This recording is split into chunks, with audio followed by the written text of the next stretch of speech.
Okay, we are live. All right, thank you all very much for your patience there as we deal with some technical difficulties. It looks like everyone is still here that was in attendance before. We appreciate the patience on all of this, and on YouTube, this will be amended so that we have a consistent meeting, but we are through it. So our 5-minute recess turned into a 20-minute recess, but we're back. Okay, so at 6:30, right? At 6:31 p.m. is what I have. So as first order of business, what I'd like to do is let's go ahead and let's start to proceed with our vote if Mr. Orduno and Mr. Maurer are amicable to doing so. We can proceed with that this evening, and then after that we can invite Mr. Coos to start having some more conversation about those specific elements. So the vote that we would entertain would be about the significance of the property and if we believe we should move forward with that. So I would entertain a motion to have that vote. I so move that we consider and find the property at 112 East Washington Street to be significant enough so that we can then go from there and have a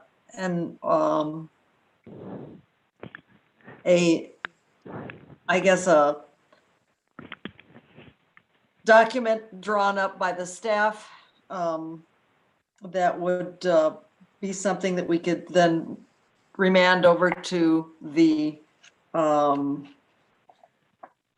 Planning Commission. So could we have, I don't know if you have the criteria in front of you, Katie, or if you're able to show it to the commission or not, the criteria under 804B2.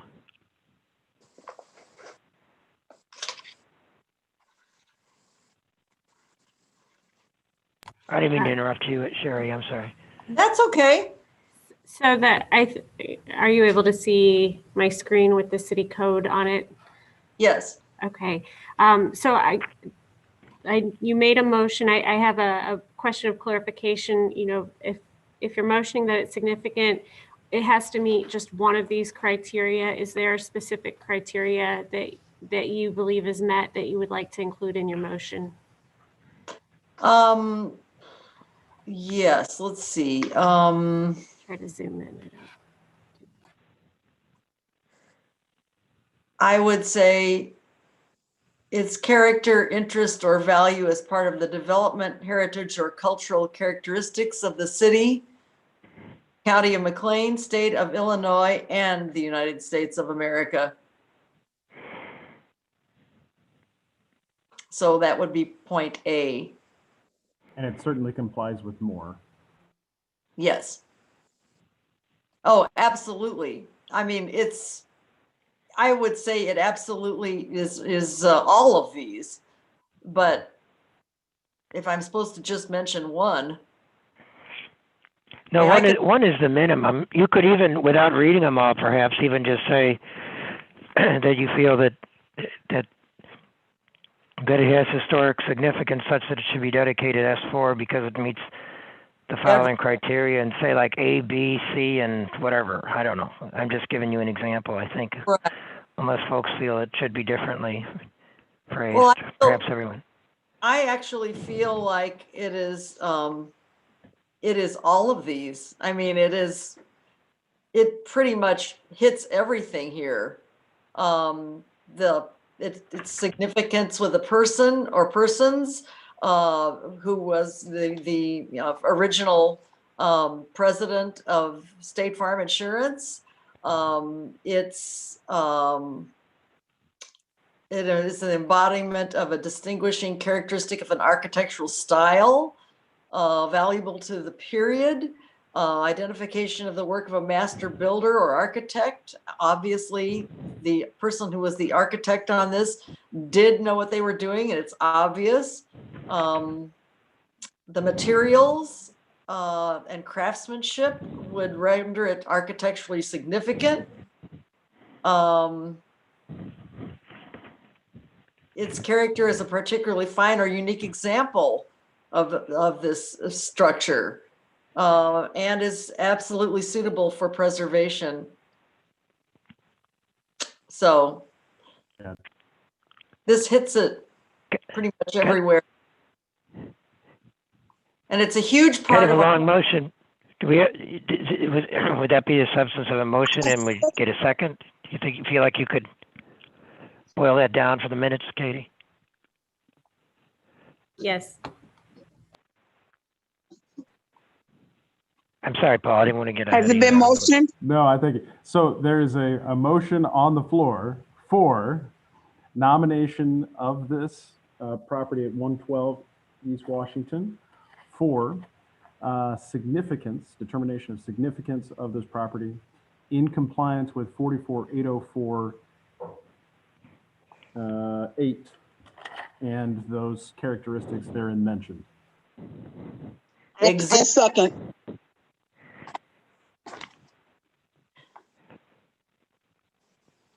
Okay, we're stumbling through this, but we're making it happen. We can take a roll call vote. And so our thought had been that we know that Mr. Cruz is a font of information about it, and could the commission and we all and the property owner and applicant could use his insight as to what things may be crafted, so that he has recused himself from consideration of the item. Will move to consideration of the item. After a vote on that, then he may be able to provide his assistance with providing the kind of report and recommendation that will be of use to the Planning Commission, if in fact the motion is allowed, is successful.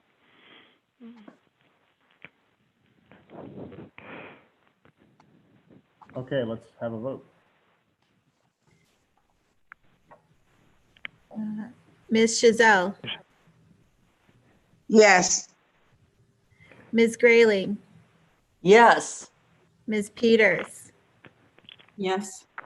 Chairperson Charnett, Yes, carries. Yes.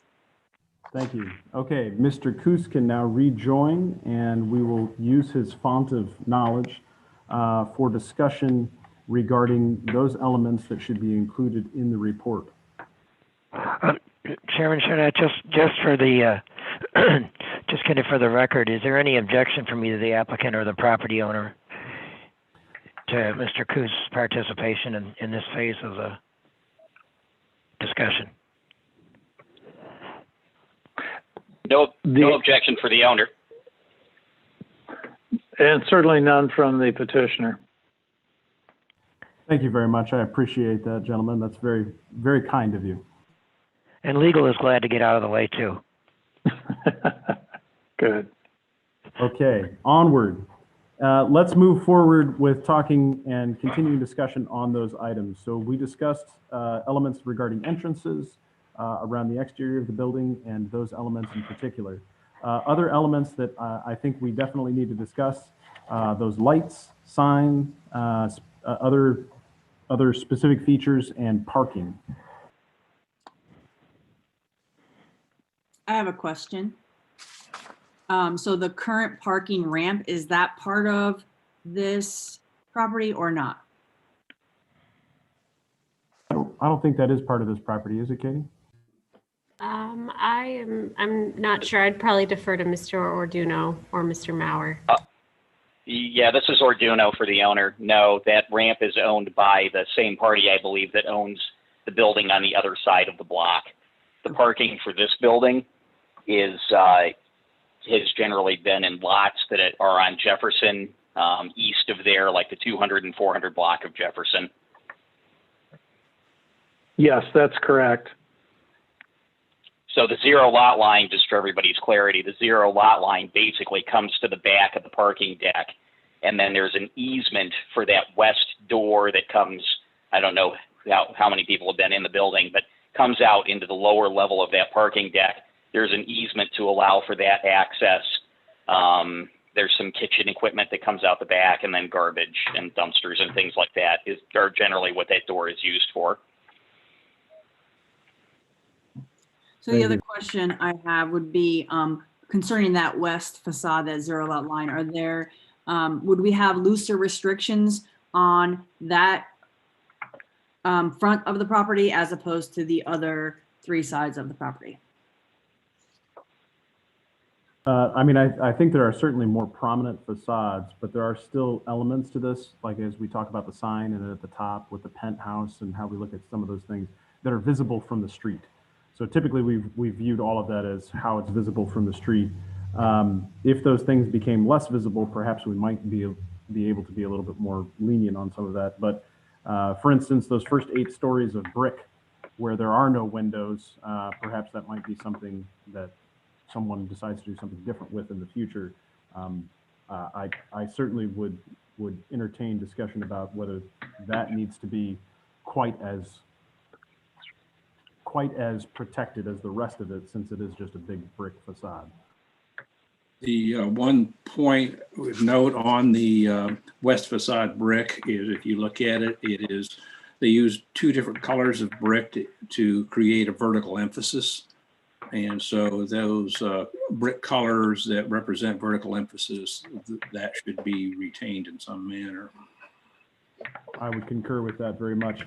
And I would add that I think that was part of a structural integrity issue, because as I look at that, it's actually pushed out away from the building. It looks like a couple of widths. So there might have been some issues there with shear resistance or any number of things. But even more so, probably because there was a building there at some point. Mm-hmm.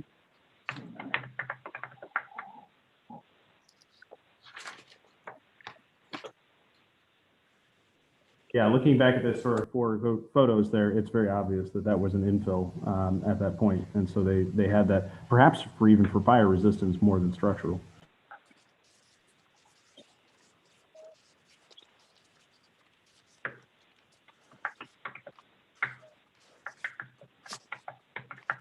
Should we discuss the sign? Perhaps we need a point of interest to address first.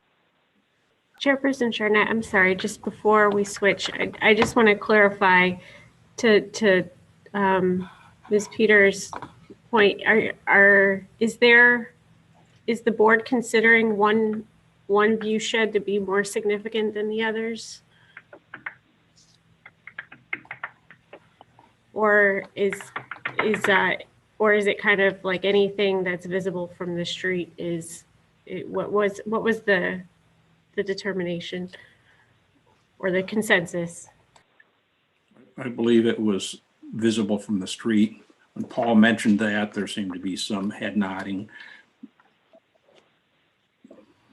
Thank you.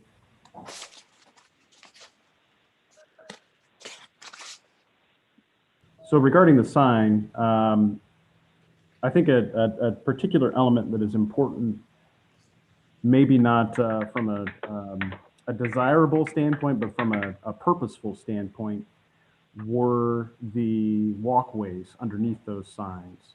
And they become sort of a defining characteristic of having a gigantic sign that's very difficult to maintain. So if someone were to request putting a sign back up of a certain size or certain elements or features that would go in a similar location, is that something that we would recommend be allowed as part of the historic nature of this building? Or would we have rather seen it where they're very, very fine with removing those skywalks or scaffolding from the side of it, so that the facade is a little bit more integrated with the original intent of the building?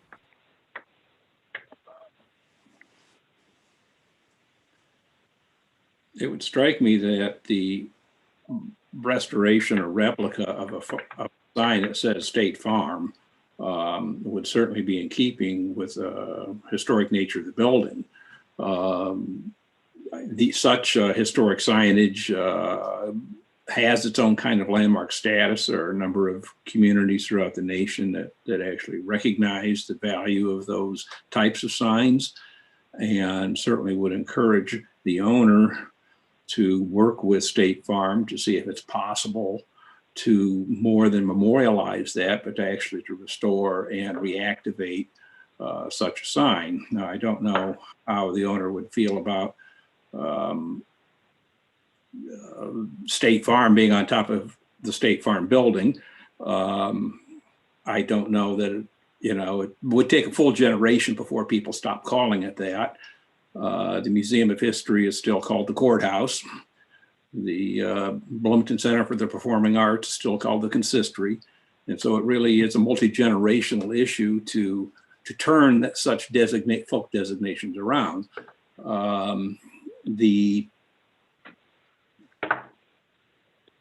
I would say that the notion of recreating that historic view where it says State Farm is certainly appropriate. And would be valuable to the overall effect of preserving such a building. This is Jeff Orduno for the owner, if I could interject. The likelihood of that is slim, and here's why.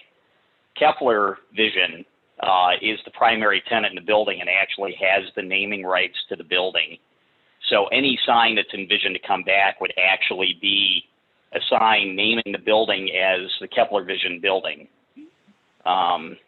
It's, I would say, substantially unlikely that it would ever be,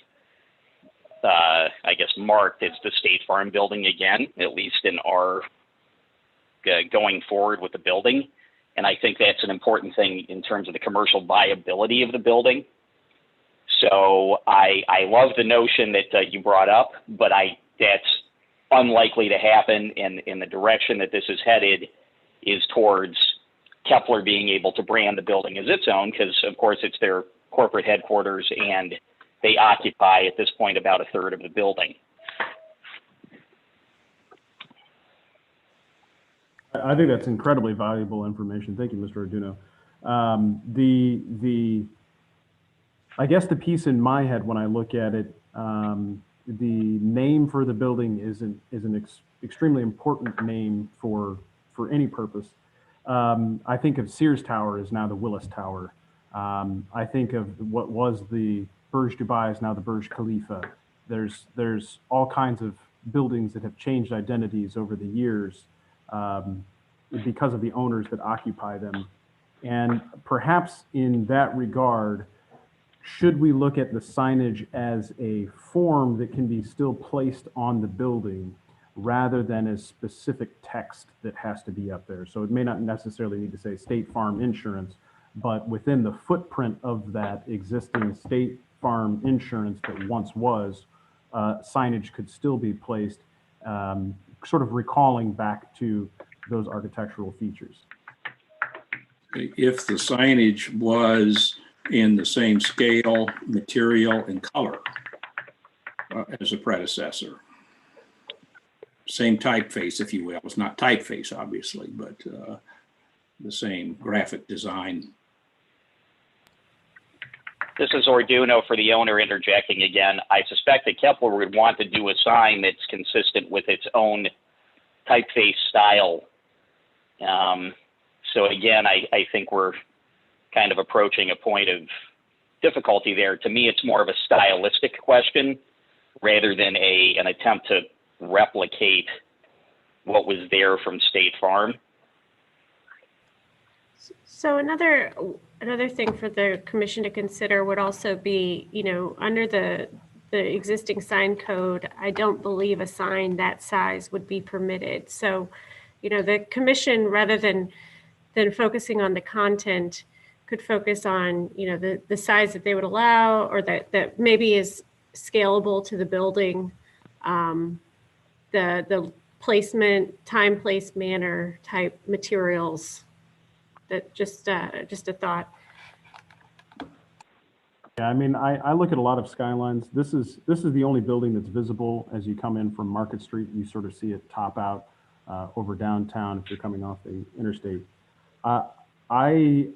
I think that it's not atypical to see buildings in a downtown environment with some of these larger signs, and they've requested the variance or they've gone through some of these different things. because it is visible from the interstate, it sort of does present an interesting opportunity that other facilities do not, with its height. And as such, as a percentage of the facade, there might be a very good case for retaining just at least the real estate that sign occupies as being available for future tenants, simply because it benefits the downtown. You know, whoever that vision or whoever that tenant might be, or whoever takes that much of the building and uses it to their advantage, that might be something that we simply want to consider. Now, I'm sort of overstepping my bounds, and this is historic preservation, and it's not really a sign committee and planning commission, et cetera. But as we move forward, if we're looking at that from a historic context, I guess what I would say is that the real estate that's associated with it has always been signage, or as long as we've known it has been signage. So it still could be very much. And in addition to that, perhaps even more defining features are those walkways that are in front of them.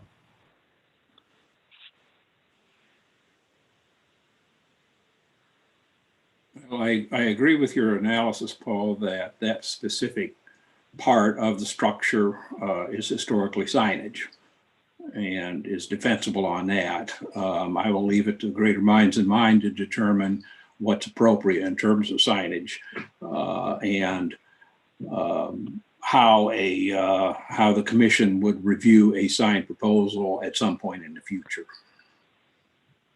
Yeah, what I certainly wouldn't want is something that's gargantuan up there, that's a big giant LED thing that starts blinking, and it's not the Lumiere in St. Louis, for instance. You know, we don't need it's not Times Square either. Right, that's exactly right. So I might leave that to staff to maybe determine specifics that are in keeping with the spirit of the current sign code, because there are, you know, it's trying to prevent obstruction and making something that's really god awful. But at the same time, we could at least say, let's retain the sign space, and that the size and scale is appropriate for the building as part of its historic use.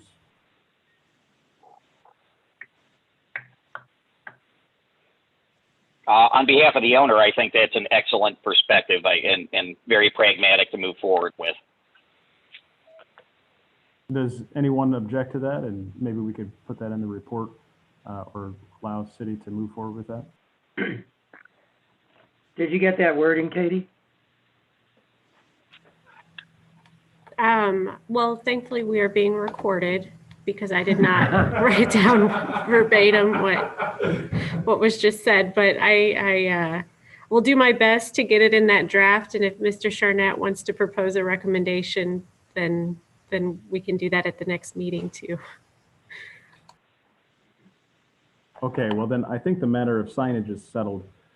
Let's return to parking then. So this building, as part of its historic use, has no parking on site. And so I think the request and the conversation that we've had with Katie was, do we in fact just say that is still going to be continued through with the use of this building? I don't see another way around it. And it certainly seems like this is the most straightforward path to any kind of variance to those historic requirements. So I'm very open to it, but I would raise that to the commission if you all are open to it. If I could also just interject here, you know, I think the building was constructed in there's different time periods in the application materials, but those most likely were prior to when we established our parking regulations. So it was probably originally constructed without even needing to provide vehicle parking. It was constructed with the idea that people would walk to work. Mm-hmm. It was a walkable city at that point in time. Mm-hmm. This is Orduno for the owner. I mean, I guess my logic would be, at this point, the foreseeable future is commercial, and I don't see that changing on the time horizon of the next 5 to 10 years. I mean, if we came back with a different use, I guess if we need a variance, we'd ask for a variance, and that would solve this whole question, right?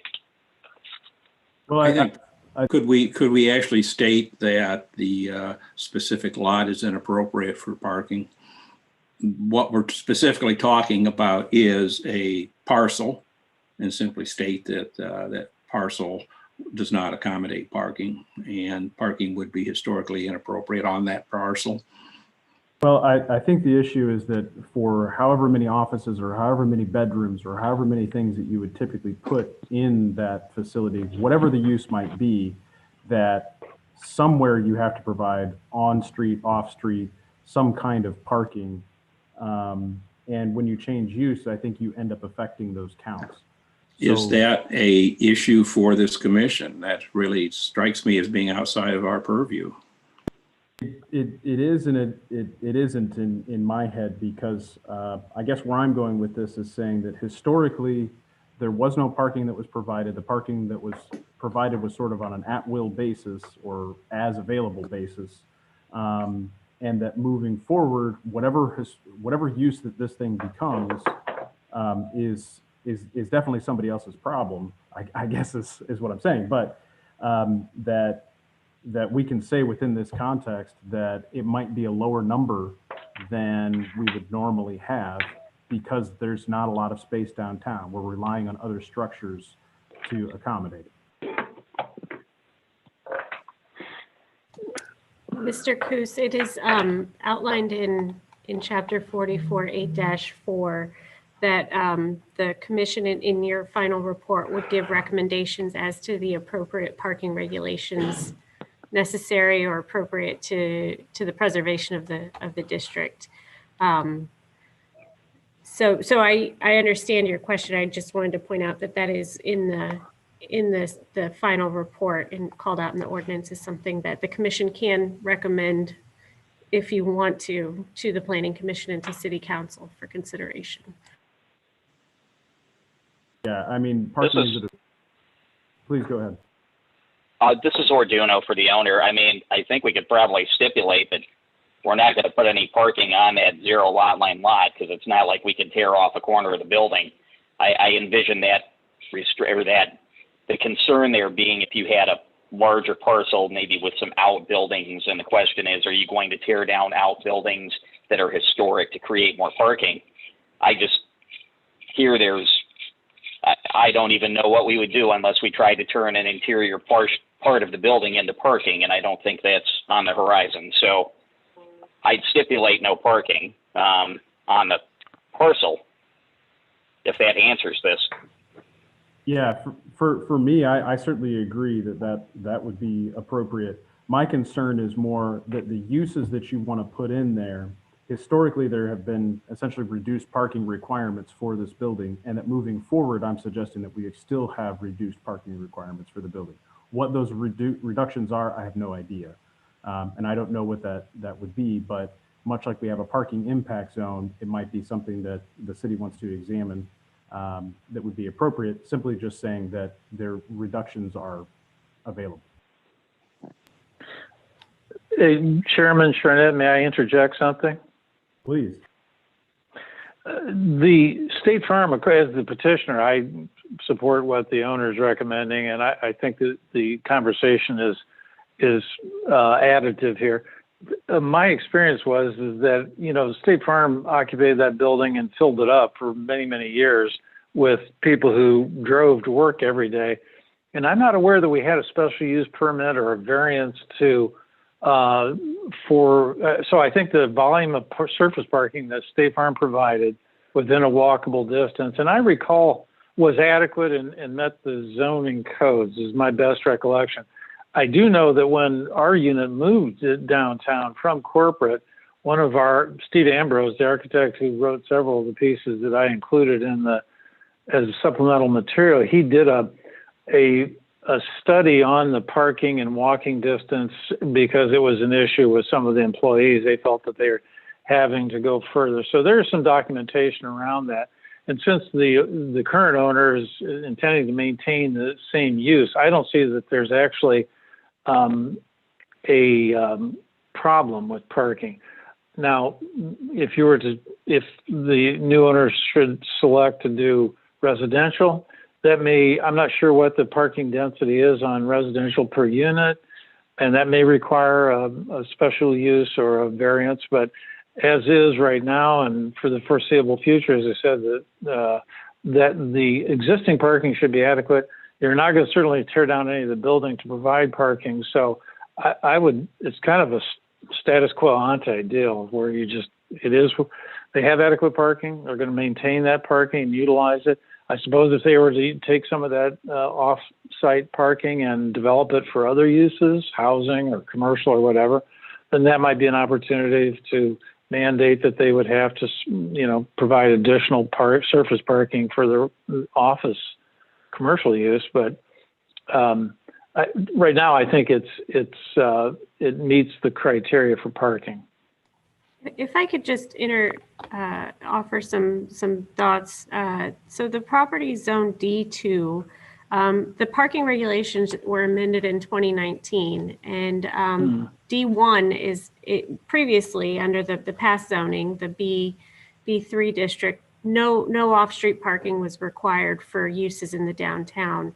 The D1 district, does not require off-street parking for commercial uses in the downtown. D2 does have minimum parking requirements for off-street parking in the downtown for commercial uses. So, one thing that maybe the commission would want to discuss is whether or not those minimum required off-street parking requirements should apply to this building, because I think, as Mr. Charnett was getting to, requiring that minimum parking and may create a barrier for redevelopment because there is no room to provide on-street or on-site parking. So I think if maybe that's a point of clarification that, there would not necessarily be anything precluding the property owner from choosing to provide off-street parking, in a public facility or on a separate lot, but having that minimum requirement could be a barrier, if that adds some clarity. Just so I understand, Katie, the 2019 amendment that you get, the zoning code revision you guys did, it requires on-site parking for that zoning classification of the building? It does. So on-site means within the parcel itself?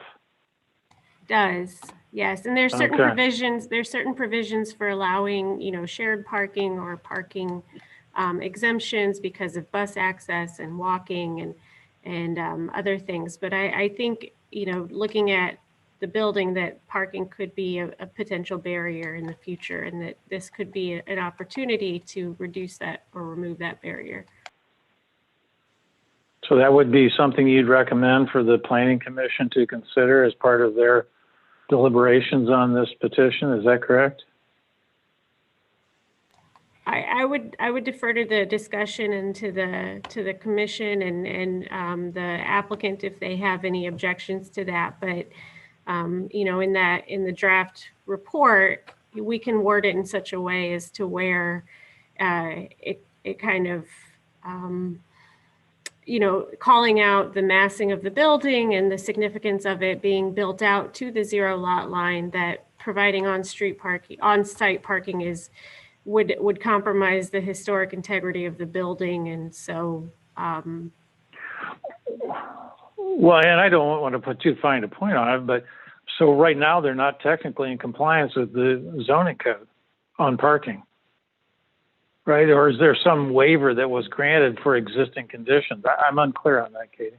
And maybe I'm taking this in a direction the chairman doesn't wish. So I'll defer to your guidance on this, Mr. Charnett. Yeah.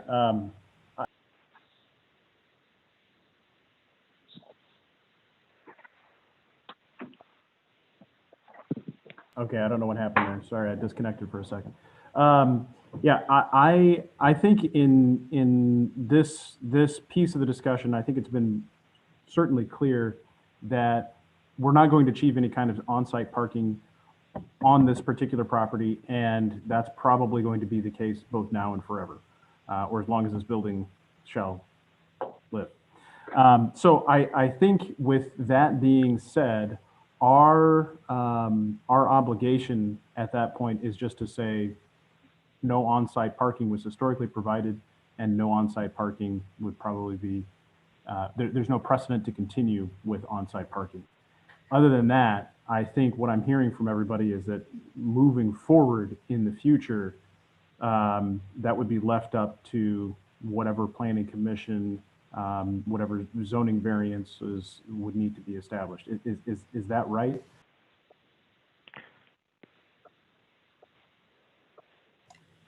I think that sounds like a good way to describe it. Those other commissions are the ones that generally deal with the parking issues, and this and certainly the stipulation that Mr. Orduno was talking about and you were just endorsing, or sounds like it deals with the historic preservation issues.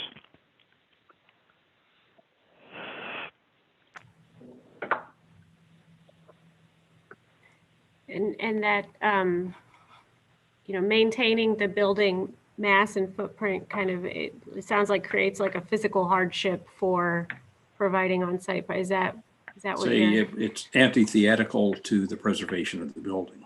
Absolutely. And we might ask future bodies who would look at the alternate parking under the zoning to be cognizant of the extraordinary mass and that is served by that building, and to be cognizant of being able to maintain its commercial viability. Yeah, this is Orduno for the owner. Yeah, I bet actually if we look at the special use requirements or variance requirements, it sounds like the commission might be willing to make a finding essentially that I could carry forward and say, hey, look, these folks already decided that, it would be antithetical to the preservation of the building to do this. So there's my hardship. That's why I need the variance or whatever. So I like the sounds of that. Okay, so with that being said then, Katie, I think we can record that as a way to move forward. Okay, other items for discussion. We can move on. And I recognize the time. I would like to be out of here fairly soon, as would everyone else, I'm sure. But I don't want to leave too many stones unturned so that the city can continue with their reporting. So the lights around the exterior at the base of the building, those traditionally neon lights. Mr. Orduno, Mr. Maurer, perhaps you would like to comment a little bit on the upkeep of those and what it takes, and if there are any efforts to maybe use LED or some other means in the future, because they are so significant to the building visually, but perhaps not so from a maintenance standpoint. Well, I can. This is Tim Maurer. My recollection is that the directive was to restore those lights to an operative condition. That was done, I believe, in the 90s, and they're fluorescent, and at least that's my recollection. I'm not sure. It would be a custom LED, I would think, to say the least. But I think and I don't know their operative condition right now. But I think there was some expense. I don't think it was a giant expense for that project. But again, I think we could access those records through State Farm if we wish to, and if it was economic or aesthetically desirable to illuminate, to utilize them with a different technology of illumination, I wouldn't see that as a negative. Of course, it's light is light, but as long as the appearance was, I think the way the lamps are arranged in that piece of terracotta is they're like, I don't know, I want to say 2 feet tall, and there's several of them that kind of surround each one of those lamp fixtures, and so it's a vertical linear look. So that's what I know of this is the subject, and other technologies wouldn't offend me particularly, but I'll defer to the owner. From the owner's perspective, we like to have our buildings, we would call that uplighting or base lighting. We like that. I'll be honest, I don't know enough about those lights to probably say yay or nay in terms of cost or maintenance or upkeep. I would ask that we leave this as maybe an open item that staff, we work through with staff and the applicants over the space of the next couple of weeks. And I will find out more and see if there's a reason that we would need to change those lights or whatever, but I don't think we have a problem in principle with the lights.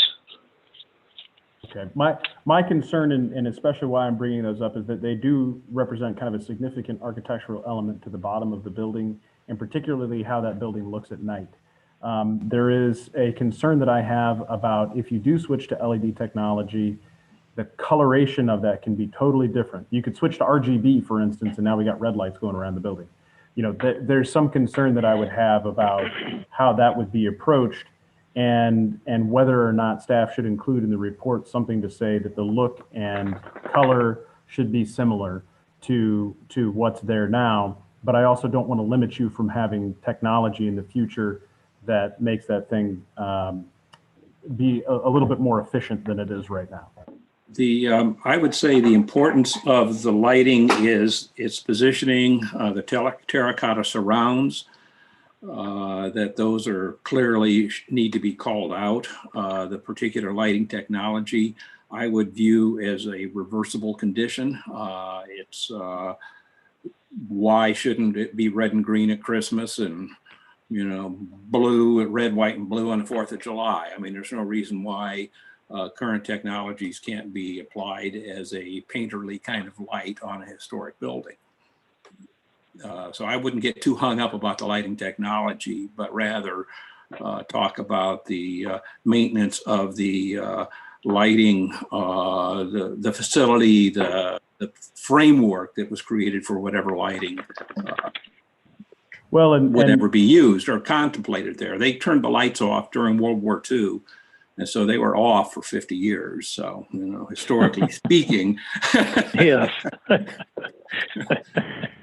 weren't any.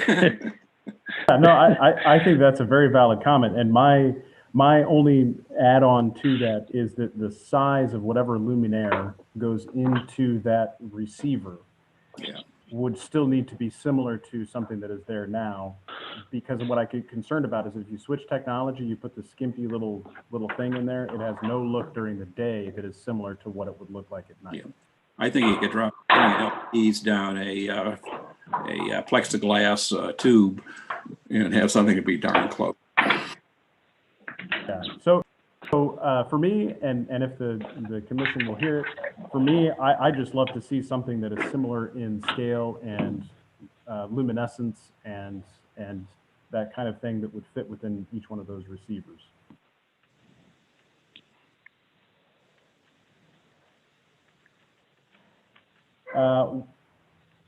If that's settled, unless it's not, if everybody's good, I might move on. Other features that I think that are important aspects of the building, of course, masonry exterior, but there are specifically limestone panels, terracotta panels, the roundels, and the roof up top. We haven't talked a lot about the roof, but that bronze, that copper color that's patinaed over time is not something that's easily achievable now. And I can definitely see that at some point in the future, they will be coming to the commission to ask for some dollars for replacement of some of those things or repair of some of those things. So with that being said, I'd like to just make sure that from the roof and masonry and some of those things, sorry, I'm hearing a lot of something in the background, that whatever those might be, that we address those now. No, I agree with you that the roofing design, kind of Quonset almost appearance of it, rounded roof is clearly important, as is the pyramidical roof over the that was originally over the elevator shaft. I don't know if that's extant still or not. But those are certainly defining characteristics.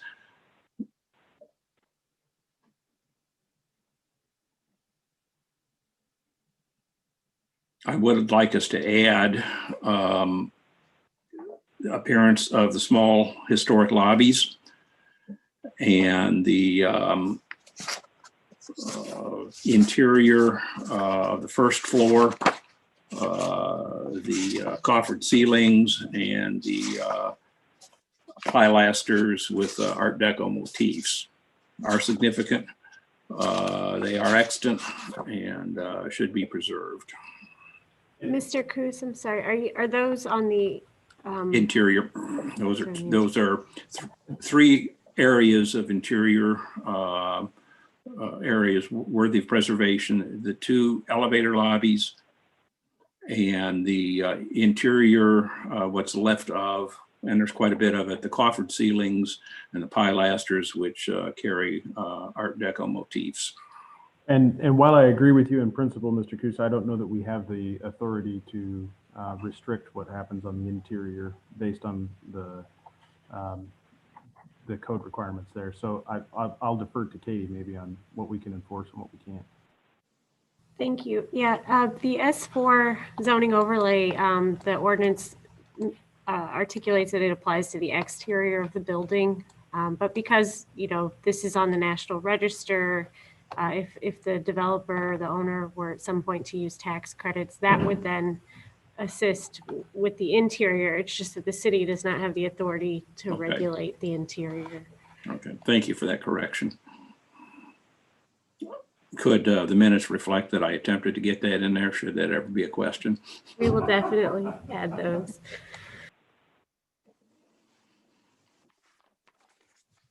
I think it's also within our realm to, whether or not we say it has to be this way, we could strongly suggest that some of these larger areas that are historic probably could be viewed as important enough to really work to preserve. And we don't have to say, yes, it must be, but we have to say, I think if we feel this way, do what you can to try to preserve this, because it does, once you come in from the outside and you've seen what the outside is, you kind of would have the expectation of seeing something like that on the inside, at least in the major areas there. I think we're pretty well limited to those things that touch the exterior. But I certainly understand your point, and I think Mr. Orduno and Mr. Maurer are hearing our perspective on that very clearly right now. So I'll move on from the interior components, and I think we probably should stick with some of the exterior pieces. Okay. But then on the exterior, clearly the masonry, all masonry elements on the exterior are significant. Mm-hmm. Calling them out, you know, the specific types of granite, or the brick, the style of the bricks, the terracotta in all locations, the stone surrounds, the design of the stone surrounds of the windows and the doors, the step back features of that, the base of thin stone granite that sweeps around the entire building, and then, as Paul, as you called out, that really interesting two-story granite union piece. I always felt that was kind of the wedding ring for the north side and the south side of the two buildings. It kind of married those two pieces together. Yeah. Another piece that I would bring up is that if we're looking at the original office building windows, they are not the same as those that are there now. So there are distinct mullions in those windows that have divisions, and they're in fact light in color, not dark in color.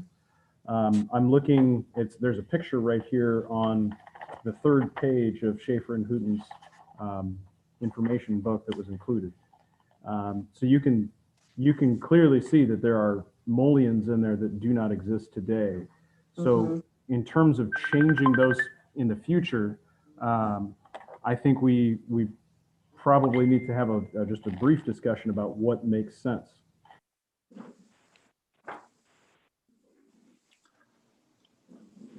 Yeah. Are you suggesting that should there be window projects in the future that they would be done in fitting with that tripart design of those windows? They were casements is what they were. Mm-hmm. Yeah, I wouldn't want to limit it. It has been that sort of Chicago style large opening for quite some time. So I guess what I'm saying is that either it's sort of an either or in my head. Either you keep the current configuration or you can go back to this configuration, but there wouldn't be something where we divide those things up in a really funky way.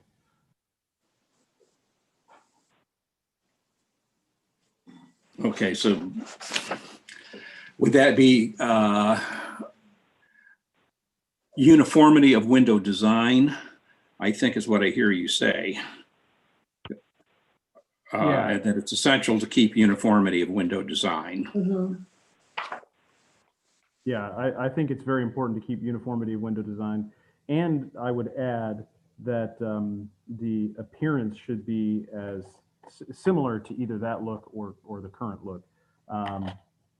You know, I'm probably less concerned about even the color of that. I sort of like the darker color. It sort of reads nicely. It doesn't really bother me so much.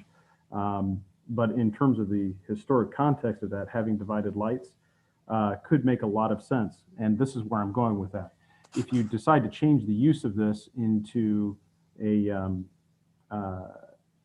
envelope that needs to have something that's operable, for instance, residential, then they may want to change the layout of those windows throughout so that it's more accessible to a fire truck, et cetera. Mm-hmm. Yeah.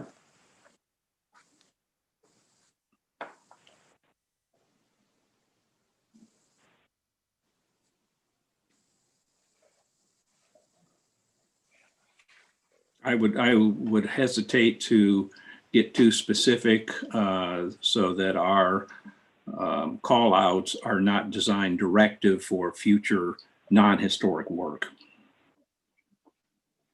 That's fair. That's fair. Is there a general like period of significance or type of architecture that would, for example, I know it's an Art Deco building. Are there Well, certain it's types? Deco and modern. The north Okay. side is really kind of more modern, if you would, and the south side's more Deco. And so the period of significance of when it was built is 1928 to 1947. So another way to kind of keep it broad is you would want to establish those parameters so a future commission could make a decision based on what is keeping with the period as well, or what's close to mimicking that. And part of this window thing that's interesting is if you look at the Schaefer-Houghton photograph, you'll notice that there's grill work on the first floor. And Jeff, this is really more for your information. Those grills still exist. They were turned into a fence on a house on East Lincoln Street, or an apartment building on East Lincoln Street near Westminster. And so if you ever were in a mind to find out what was there and perhaps make an offer to remount some of them, they're still out there. Well, that's good. That's good information. That's interesting. Yeah, we have stuff like that in Rockford too, where things get dismantled but you know where they went. Yeah, so it's about maybe 2000 East Lincoln, something like that. North side of the street, you'll see them.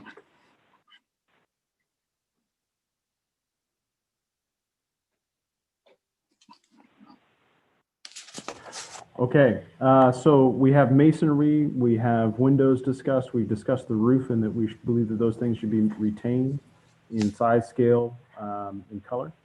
What about revolving doors? Do we have an issue with revolving doors? We haven't talked about doors. I'm going to add a piece from my knowledge as an architect. So The concern that I have about revolving doors is that they're not compliant as far as egress routes. So when you're entering and exiting a building, they're very nice. They sort of act as a control for a vestibule, et cetera, but you can't get a wheelchair through one of those things. So the challenge, of course, will always be, can those things be replaced with another door that's more appropriate? And I think it's a good thing that you brought that up, because we probably should discuss whether we're very comfortable with changing those out. It's a significant enough building that we could easily say there's some exemptions, and ADA does not necessarily have to meet where there are some of those exemptions. Having said that, no matter what, we have to have at least 50% of the entrances and exits meet the accessibility requirements. So with that being said, if the layout is comfortable or can accommodate an accessible route of some kind, perhaps one of these doors or both of these doors could be maintained. But I think that's one of those things that might need to be taken on a case-by-case basis.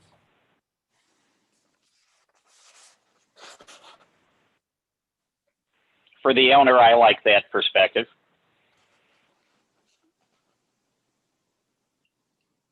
Are there still two sets of doors, or is it one set of doors? I don't recall. In terms of revolving doors, are there twin revolving doors or a single revolving door at an entrance? I believe singles at each end. Okay.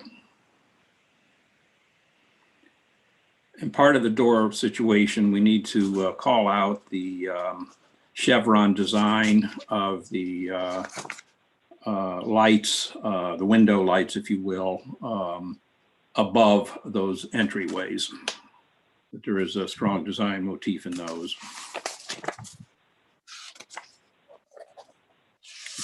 That's it's kind of a chevron in a location of a clear, not a really clear, sorry, transom, where you'd expect a transom window to be. You consider perhaps call it the transom.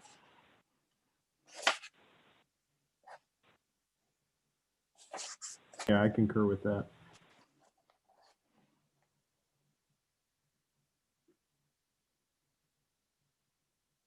How about the cornice? We haven't really talked much about the cornice. Well, we talked about terracotta, the exterior terracotta features. And so I think we should use the word all exterior terracotta features. Yeah, and the differences in coloration of the brick, I think, are very notable as well, where you have some more of that red. The piece that we haven't discussed about that, though, is mortar. Mortar color has a huge impact on the style and how that brick is perceived at the street level. So I might say that we just need to use something that's consistent with what it is now. No issue there for the owner. And just for everybody's reference, we have about 12 buildings on the National Register. So these are all pretty common topics for us. Having, generally we would have to have mortar colors approved by SHPO. So yeah, we get that.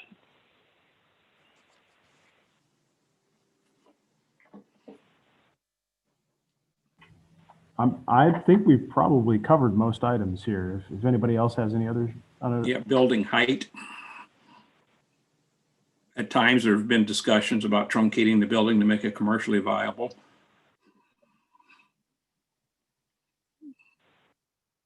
It is a very important piece to the skyline. And I hate to say this might be one of those items that we disagree with Mr. Orduno on, but I agree with you, Greg, that this is a pretty important thing from our community's perspective to retain this height, especially if we're ever going to have a sign or something up there. It's what makes it a notable landmark.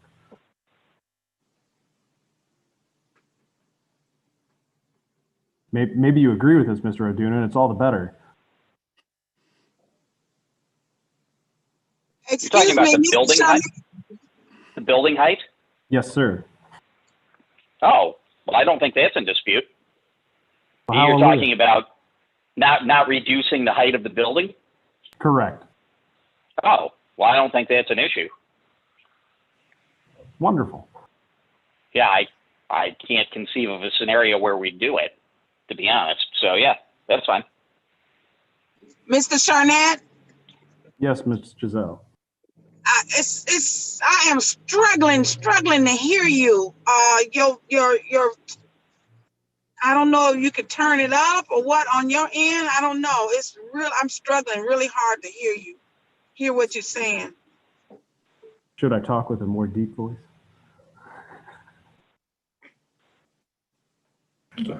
I hope you can hear me. I'll do my best here. Can, for the record, can we just state what the height is?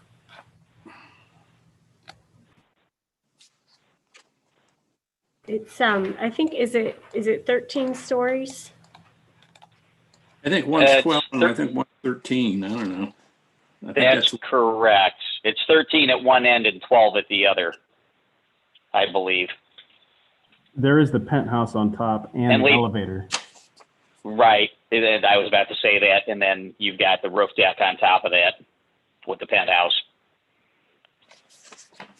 So it looks like the south side is maybe 12 stories with your penthouse and the copper roof. And then the north side is 13 stories with the elevator shaft and the other equipment up there. That sounds right, and I can verify that. Okay, that sounds good. We can include that, just the general height. I mean, right, the D2 zoning district allows 6 stories, so we would want to call out the number of stories. I think that's a very important element. It is needing to be taller than that by every stretch of the imagination. Anything else we can think of?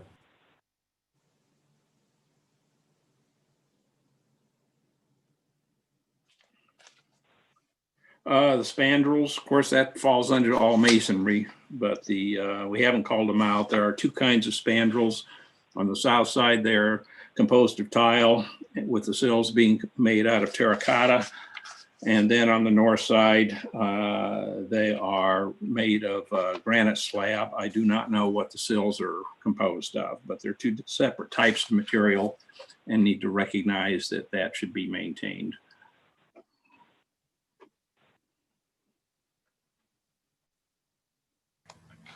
And I just have a clarifying question. Before we got disconnected, we were talking about entrances, and I think the discussion was that they were, this building was originally constructed to allow multiple entrances on the street level.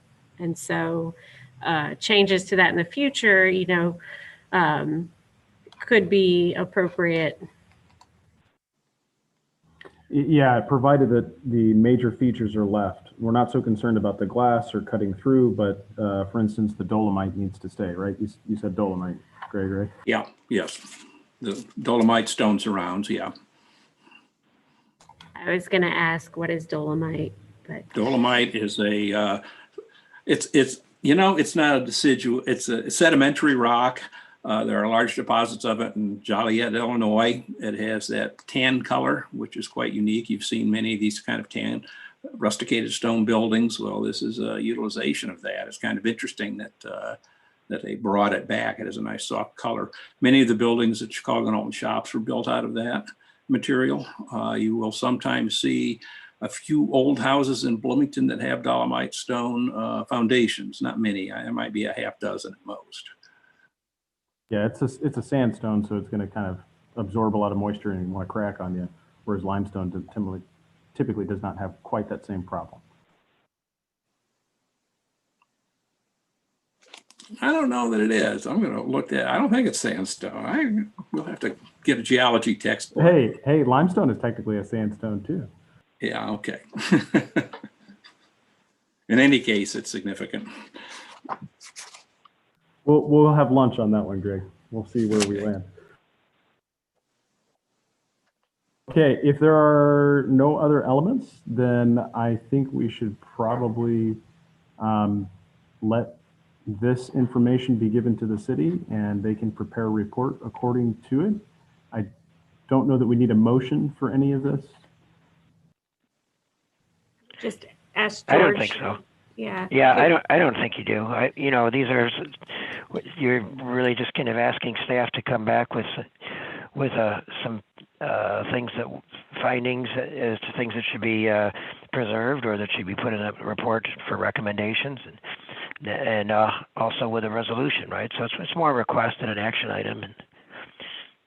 So George, that would be, we would be bringing that back to the first meeting in January, which is, sorry, let me get my calendar.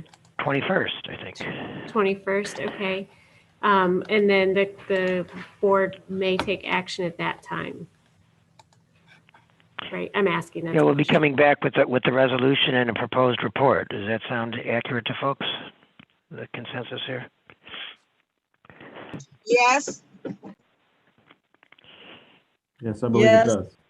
All right, great. Well, I have to say, I really, speaking, I suppose, from the point of view of staff, but also just, observing this, I really appreciate everyone's work on it and the cooperative atmosphere, and the cooperation between both the applicant and the owner and everyone's expertise. It's just been a real nice process to observe and to participate in. Thank you for beating me to the punch, George. You are very correct, and I echo those sentiments precisely. As do I. It's unanimous. Thank you. Thank you from the owner's perspective. I appreciate it. Everybody's had great points and thought of some things I wouldn't have even thought of. So appreciate it.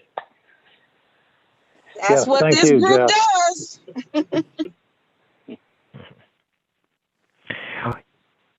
Okay, well, sorry, go. I was going to say, we've been asked on motions to adjourn, even though this sometimes gets some rolled eyeballs, but if we could have a roll call vote on that as well. Well, we do have a couple of items left on the agenda. Oh, okay. I just wanted to get to it because sometimes those motions to adjourn go by pretty fast. No, after a I couple want hour to. I want to do this really quick though. We have old business. There is Fine. no old business right now, other than I think we're still working on the Lakota Group piece. So that continues to proceed. I'm sure Katie will provide an update for us in January. And I am still working with the property maintenance board about the demolition through neglect. We've discussed that. The Lakota Group provided some insight on that as well, so we can come up with a model ordinance that will make sense. Okay, now I'm going to move on to new business. There is election of a vice chair, and I would ordinarily push this. So if we want to, we are very, very good to push this maybe until January, if everyone is amenable to doing so. Yes. Go for That's- push it to January. Okay, let's reflect that on the next set then. The next time we meet. So I guess, is there a motion then that I need to make or somebody needs to make that says we need a motion to basically push this to January? Generally speaking, there should be a motion to table an item to a date certain. That's what I thought. Okay, I make a motion that we push this election of a vice chair back to our next meeting, which will be in January. I second.